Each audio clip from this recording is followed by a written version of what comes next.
So ito mga automotive, ready na yung test natin. Okay?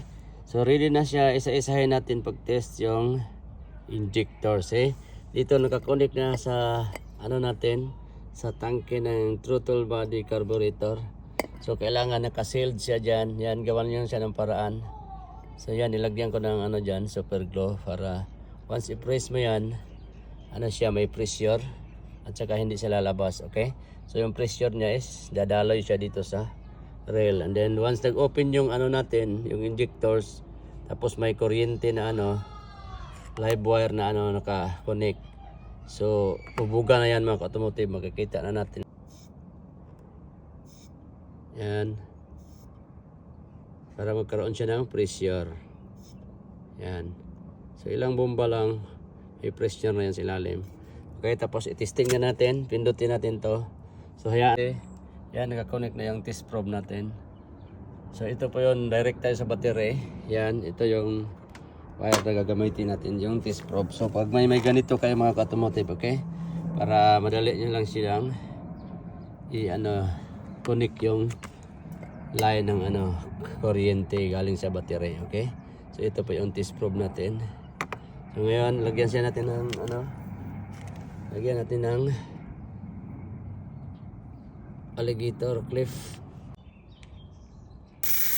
See?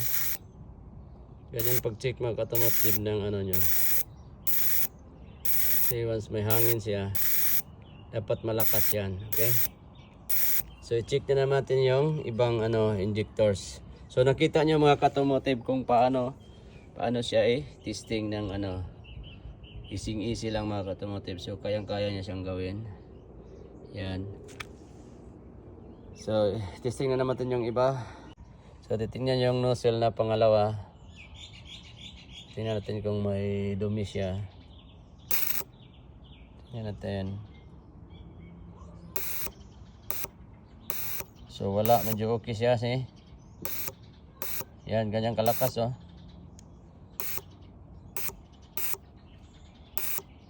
But yung dalawa yung gumagana mga automotive. Malakas siya, but dalawa lang yung gumagana. Yan oh, kita yung butas yan. Yan. So apat yung butas niyan mga automotive.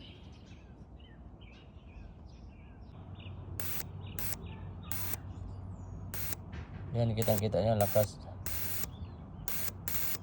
So okay mga automotive, konti lang linis natin to sa natin, sa mga injectors natin.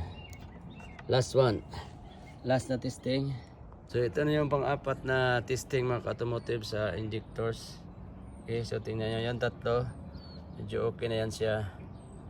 Yan. So tinicheck lang natin siya kung hindi ba siya marumi. But kunting linis lang natin yan, ibabad lang natin yan siya. So ito na yung pang-apat yan, nakakonect na yung test probe natin. Tapos yung connection. Yan.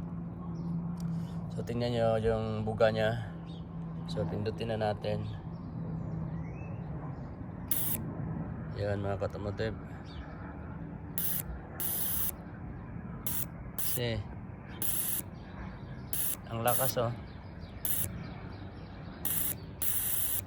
So yan, ang ganyan ang spray ng mga injector ng mga automotive niya. Dapat malakas